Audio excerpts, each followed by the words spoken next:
Hello, what's up you guys, it's MikeyBall56 here with another video. So today, I'm gonna do another lawn care tip. I haven't done one of these in quite a while. So, the tip for today is gonna be about your equipment.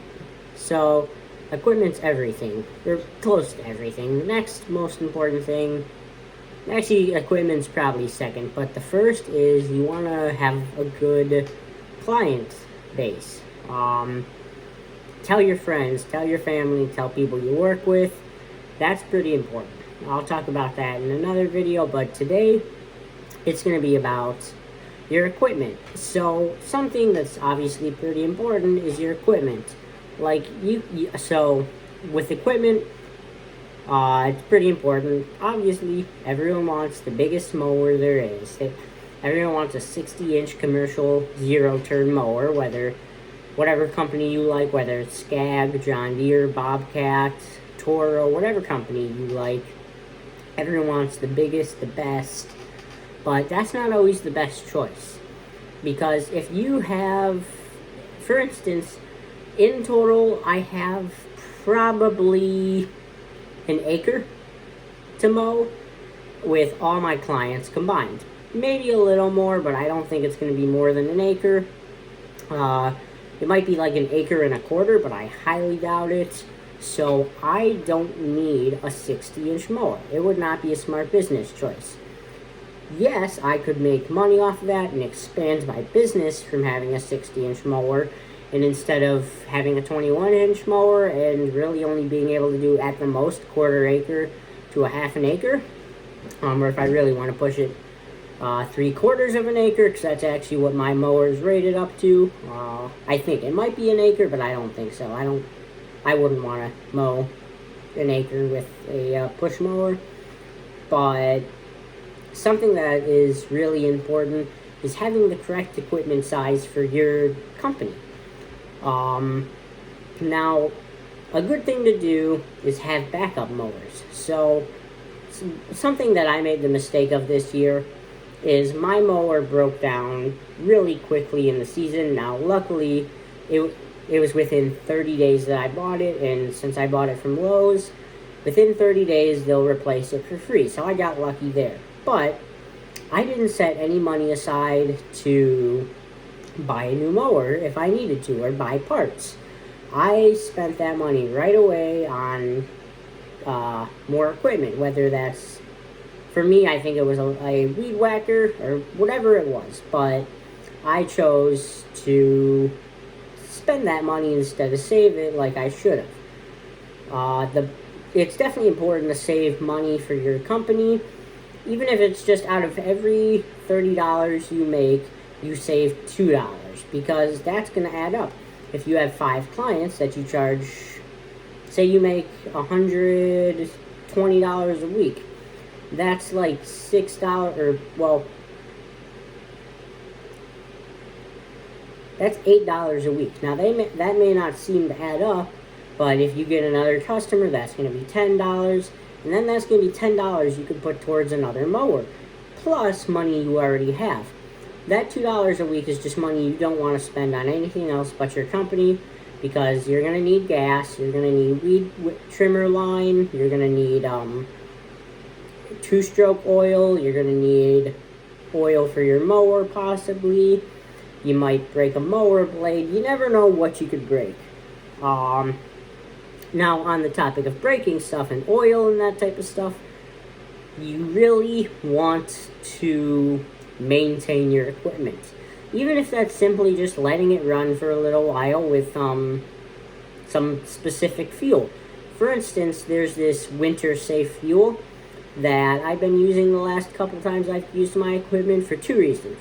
First of all, then I don't have to worry about having just plain gas sit in the gas tank and the fuel lines over winter. This is winter safe stuff that can sit for up to 7 years before it goes bad. Now, the reason that's important is obviously you don't want gelled up fuel lines. Now, on top of it, this fuel cleans the engine, and with a clean engine, you're going to have it run better. Now, on the topic of your mower, there's a lot of things you can do to help prevent it breaking down. One of them is replacing the oil every suggested amount of time. For instance, the mower we use at our house, it's every 50 hours. Or it might be 100 hours, but either way. The next thing that I found out is extremely helpful is sharpen the blades. Now, on the topic of sharpening blades, it may seem kind of intimidating at first, but it's actually really easy, and you can get a blade sharpening kit at like Lowe's for I think $10.